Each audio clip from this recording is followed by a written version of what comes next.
जून 2020 को पूर्वी लद्दाख की गलवान घाटी में भारत और चीन के सैनिकों के बीच हिंसक झड़प हुई थी। इस झड़प में कर्नल संतोष बाबू समेत भारत के 20 जवान शहीद हुए थे। लेकिन चीन पर झड़प के बाद से अपने सैनिकों की मौतें छिपाने का आरोप लगता रहा है। वहीं अब इस मामले में बड़ा खुलासा हुआ है। खुलासे में ये सामने निकल कर आया है कि झड़प के दौरान चीन के 38 सैनिक नदी में बह गए थे, जबकि चीन ने सिर्फ 4 सैनिकों की मौत की बात कबूली थी।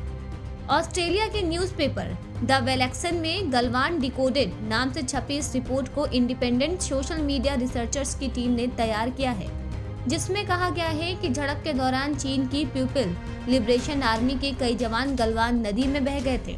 ऑस्ट्रेलियाई मीडिया की इस रिपोर्ट ने एक बार फिर चीन के झूठ को दुनिया के सामने उजागर कर दिया है।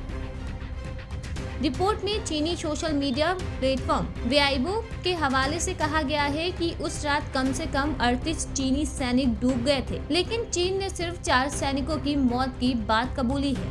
रिपोर्ट में कहा गया है कि उस रात वास्तव में क्या हुआ था, किस वजह से झड़प हुई, इसके बारे में बहुत सारे फैक्ट बीजिंग द्वारा छिपाए गए। चीन ने दुनिया को मनगढ़ंत कहानियां सुनाई। चीनी अधिकारियों ने कई ब्लॉग और पेज को हटा दिया, लेकिन चीन से मिले डिजिटल आर्काइव अलग ही कहानी बयां करते हैं। गलवान में जून 2020 में भारत और चीन के बीच हिंसक झड़प हुई थी। 4 दशक में पहली बार दोनों देश इस तरह से आमने सामने आए थे।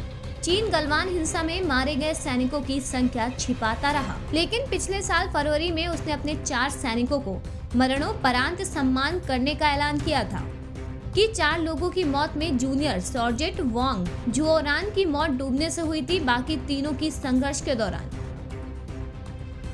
रिपोर्ट के मुताबिक 15 जून की झड़प गलवान नदी के एक सिरे पर भारतीय सैनिकों द्वारा बनाए गए एक अस्थायी पुल के निर्माण के बाद शुरू हुई थी। भारत ने पुल निर्माण का फैसला तब लिया था जब चीन ने इस क्षेत्र में अवैध रूप से बुनियादी ढांचे का निर्माण करना शुरू कर दिया था और इस क्षेत्र में तैनाती बढ़ा रहा था। रिपोर्ट में कहा गया है कि अप्रैल 2020 के बाद से चीन लगातार भारत के साथ हुए समझौते का उल्लंघन करते हुए बफर जोन में पेट्रोलिंग और अवैध निर्माण कर रहा था। जब कर्नल संतोष बाबू के नेतृत्व में भारतीय जवानों ने गलवान नदी पर पुल का निर्माण करना शुरू किया ताकि चीन की गतिविधियों पर नजर रखी जा सके, तो चीनी सैनिकों ने इसका विरोध किया। वहीं 6 जून को 80 चीनी सैनिक इस पुल को तोड़ने के प्रयास में आ गए, जबकि 100 भारतीय जवान इसे बचाने के लिए आगे बढ़े।